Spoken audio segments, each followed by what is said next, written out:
Hey everyone, so it's Hearth and welcome back to my channel. So on today's video, we are going to be talking about how you can become a witch.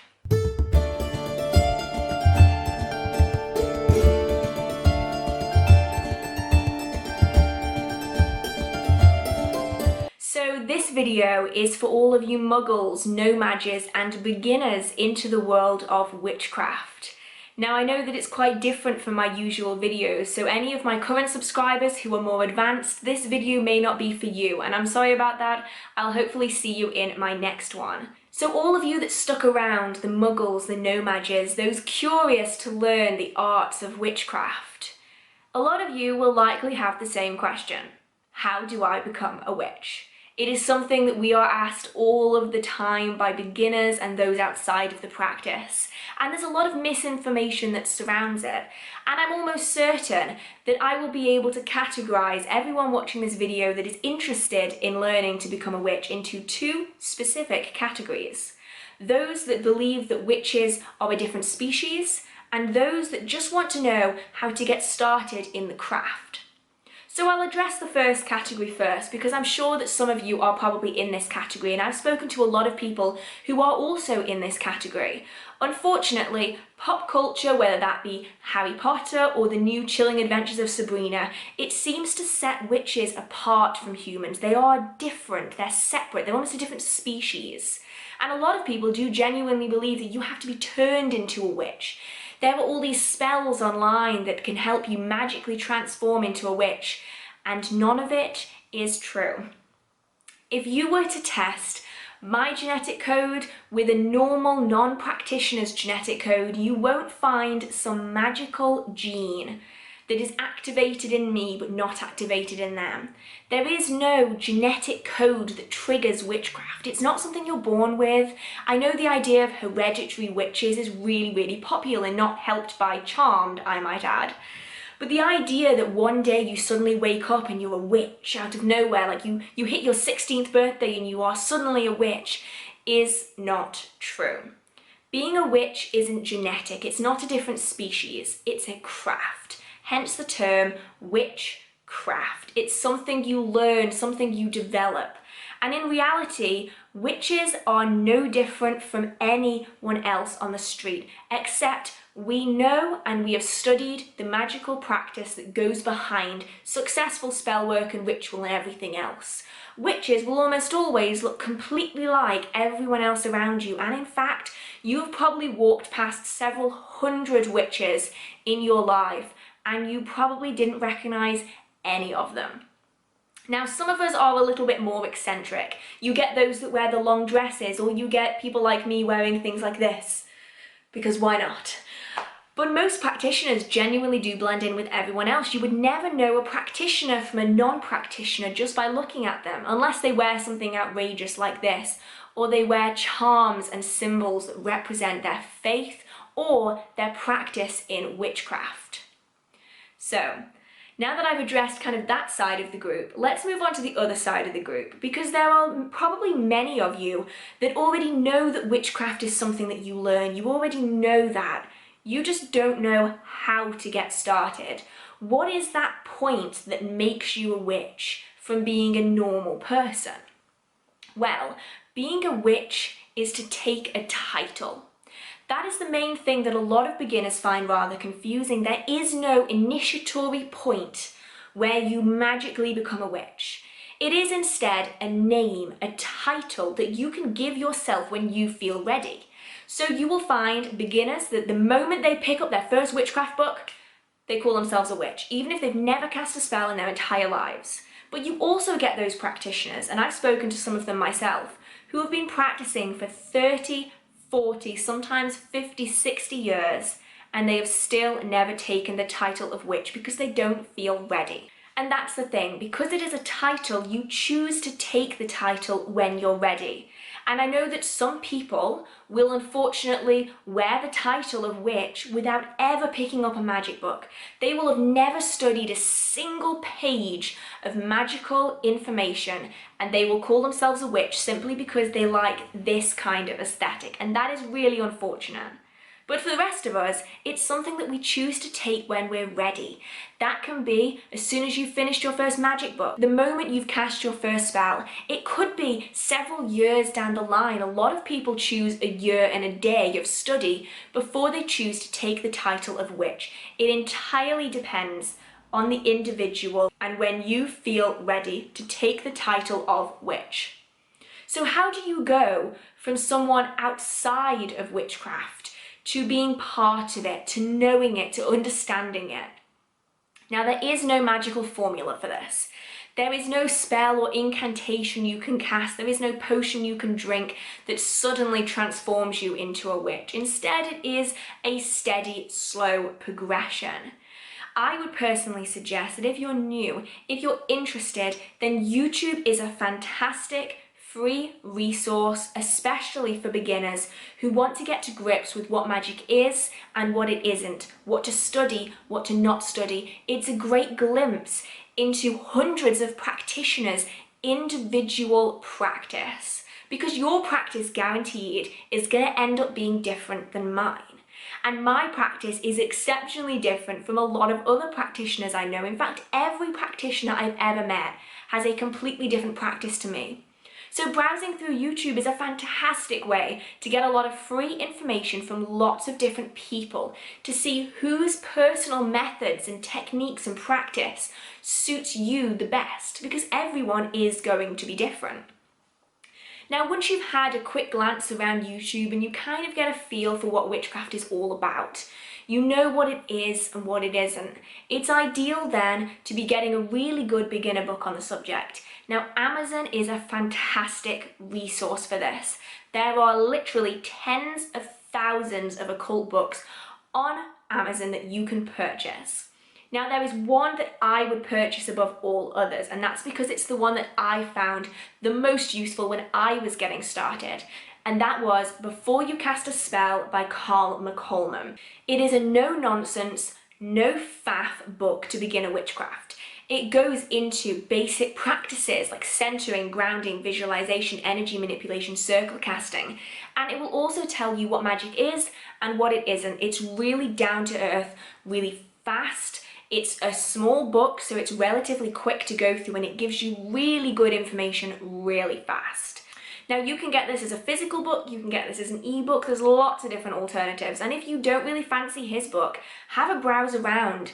The witchcraft section of Amazon is huge, and it's growing every single month. There are hundreds, thousands, tens of thousands of books that cover everything from traditional European witchcraft all the way up to Native American shamanism, Australian magic, Asian magics, Hermeticism, absolutely everything you can think of. Amazon will have a book for it. It's fantastic. But you know you want to study witchcraft, but what can you actually achieve with it? Now, this is something that disheartens a lot of people. I find that once again, the beginner section that's interested in studying and practicing witchcraft will likely be split 50-50 when I talk about this. What can witchcraft actually achieve? What are you able to do as a witch? Now, a lot of TV shows, movies, books, folklore will tell you of the extraordinary things that witches can do. They can fly on broomsticks, they can teleport, they can create things out of nothing. They can shoot fireballs out of their hands, and they can levitate, and all of that is absolute nonsense. In my personal experience, I find that the best way to enter into witchcraft is to go in with an open mind, expecting nothing. Because unfortunately, with such easy access to TV and movies, and now we can watch everything from The Craft all the way up to the brand new Chilling Adventures of Sabrina in one day if we wanted to, it makes it very easy for these misconceptions to trickle in to the beginners that are interested in learning genuine magical practice.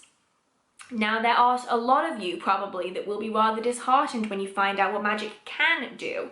But there are also going to be those of you that are going to have their minds blown just a little bit, because the idea of everything that goes behind witchcraft gives you so much freedom. Witchcraft isn't like what you find in TV and in movies. That's not what it is. Witchcraft is an assistant. It isn't something that is going to fix all of your worldly problems. You're not going to suddenly get rich. You are not going to be able to teleport. You are not going to be able to create food out of nothing, or money or jewelry or anything out of nothing. You're not going to be able to create life and death. You are not going to be able to fly around on a broomstick. You're not going to be able to suddenly turn people into animals. You're not going to click your fingers and someone becomes a frog. That is not witchcraft. Witchcraft is an assistant to daily life. It is an extra nudge in the right direction. It is a great boost. For everything you're doing mundanely, you can improve it spiritually and energetically with witchcraft. It can help you find new love, new work. It can help you clear blockages and open roads. It can help protect you from spiritual, psychic and energetic attack. It can allow you to expand your horizons, realize new things and new potentials that you didn't realize you had. It allows us to increase our good luck, to balance out bad luck, to help bring new money into our life when we're struggling. It can help us appreciate ourselves more, bring us more self-confidence, and give us more of a feeling of control over our lives in a world that really is incredibly out of control. You can take it beyond witchcraft itself, and you can study divination, to read about the past and the present, to unlock subconscious emotions and thoughts and desires that you may have as well as other people may have. It can allow you to take a glimpse into the potential new future that is ahead of you. You can also jump into astral projection, where you're able to travel spiritually through planes of existence. It allows you to work with other people on the astral plane to see and connect with spiritual beings and energies that you may never have connected with before. And often, through witchcraft, people connect with their spiritual side. They find religions that they never could have even imagined before. They can deeply connect with spirits, spiritual beings, ancestors, angels, guides, guardians, spirit guides, totem animals. It also allows us to connect with dragon energies, with merfolk energies, to elementals, to spirits, as well as fairies if we choose to. Witchcraft is almost a link. It connects all of these different practices together, and often when you begin studying witchcraft, when you take a dive into it, it opens up whole new opportunities, new ideas, new thought processes. It allows you to look into yourself and improve yourself, whilst also improving the life around you. You can help people as well as yourself, and it really does help bring a sense of spiritual stability to your life. Now, of course, not everyone is going to experience witchcraft the way I have. Not everyone is going to experience the wonder of it. Some people get into it and they find it's really not for them. Now, of course, not everyone is going to experience witchcraft and magical practices the way I have. But for me, it has been almost a core aspect of my life. It isn't who I am, but I feel as though it is what I was always meant to do. Ever since I was really small, I was drawn to it, and a lot of you will probably have felt the same way. For many of you, witchcraft has probably been something you've been curious about for a really long time. Whether it was from a book that you read, a movie that you watched, someone on Instagram that you follow, or someone else on YouTube, witchcraft is often something that a lot of people are really drawn to. But not everyone is willing to jump in and take the plunge. Now, if you are new, which most of you watching this video probably are, I would say don't jump in completely head first. Make sure you know what you're getting into, do your research, study the basic practices, know what magic is and what it isn't, what you can achieve and what you can't, and just some of the basic ideas of witchcraft. And then, if you feel comfortable and you want to take it further, find a path, find a practice that really draws you in. You can be eclectic to start off with, drawing influence from multiple different sources. And then, when you want to, or if you want to, you can dive into a specific practice. You can dive into kitchen witchcraft, where you mix magic into the food that you create. Your chicken noodle soup will not only metaphorically heal, but it could energetically help someone when they're feeling a bit under the weather. You could dive into water magic, where you come to appreciate every swim in the ocean and every drop of rain that falls from the sky, and you can really connect with the energy of that.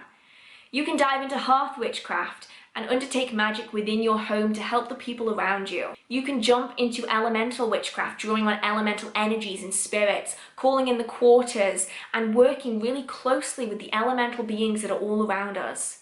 You can work with ancestors, with spirits, with guides, with demons, with angels, whatever you feel like. It is really up to you. It is such an open craft where anyone can come in and they can study, they can learn and appreciate it, they can practice it and practice it in their own way. And then, when you feel ready, you can choose to take the title of witch, or any other title that resonates with you. Practitioners all around the world have so many different names for those that practice magical arts. And once you've dived into a subject that you're really fascinated in, if you want to, you can choose to take a title. So you can call yourself a witch, or a mage, a wizard, whatever you fancy, you can choose to take the title of. So becoming a witch isn't something you're born with. It's not something that the moment you turn 16 you become a teenager when you hit 13. It's nothing like that. It's not something that you can cast a spell for and magically you'll be transformed into a broom-riding witch. Instead, it's something that you learn. It's a practice, a path. It's something that you can follow within your life. You can pick it up as and when you see fit. But a lot of the time, those of us who have studied it, who practice it, are truly dedicated to it. It's something that becomes ingrained in your life. It becomes something daily. We're still normal people, but we connect with energies and spiritual beings that a lot of people would simply pass off as fantasy. So if you're interested in studying and practicing witchcraft, there are so many resources online. There are a lot of YouTube channels, which honestly I would thoroughly suggest. If you have a subject in mind that you want to look into, YouTube is a fantastic resource. If you don't want to learn from videos, you can get lots and lots of books on Amazon. If you want to talk with any members of the community, there are 3 amazing groups on Amino. Now, I'm not affiliated with Amino in any way, shape or form, but a lot of you who know me on here know that I do go on these Aminos every single day. Now, Amino is an app that you can download onto your phone. You can also view it on a computer, but you can't actually talk to anyone on a computer. But there are 3 that I would highly recommend. The Hatchling Clan, which is run by an amazing YouTuber called Azura Dragonfeather. If you're interested in dragon magic, her channel is fantastic. The other 2 are Pagan and Witches Amino and the Witches Circle. I spent a lot of my time on these 2, and honestly they are amazing for beginners. Now, I'm not affiliated with them at all, but these are just fantastic free resources. So if you don't want to jump headfirst into buying a bunch of books off Amazon or off any other website or a cult store or anything, then these are fantastic free resources. You can just get an app, or you can just go on YouTube and you can find so much information. So I hope that this video has helped clear up a little bit of the misinformation surrounding witchcraft and how to get started in it. And I hope that any of you that are still interested in witchcraft after seeing this video will stick around, will enjoy it, will join the community, join the conversation, will study and learn. And honestly, I hope you enjoy it, because for me, witchcraft has been probably the most fulfilling thing I've ever experienced. And for me, it's something that I don't think I'm ever going to not do. It is just something I love so much. And even if only a small portion of you go on to feel the same way about witchcraft as I do, then that is well worth me making this video, because I hope that it's opened your eyes to the potentials that witchcraft has and the kind of things that it can open you up to. So I hope you guys enjoyed this video. If you did, feel free to give it a like. It really means so much to me. If you have any questions, comments, concerns, video ideas, or just want to chit chat with the community down in the comment section, feel free to post a comment. And if you enjoy the magical content on this video or in this channel, feel free to hit subscribe. I post new magical content every Wednesday and every Saturday at 6 p.m. So I did hope you guys enjoyed this video. If you are a more advanced practitioner and you've stuck around to the end, thank you so much. And I will get back to my standard, slightly more advanced magical videos in the next one. So thank you guys so much for watching. I hope you have a marvelous magical day and I will see you then. Bye!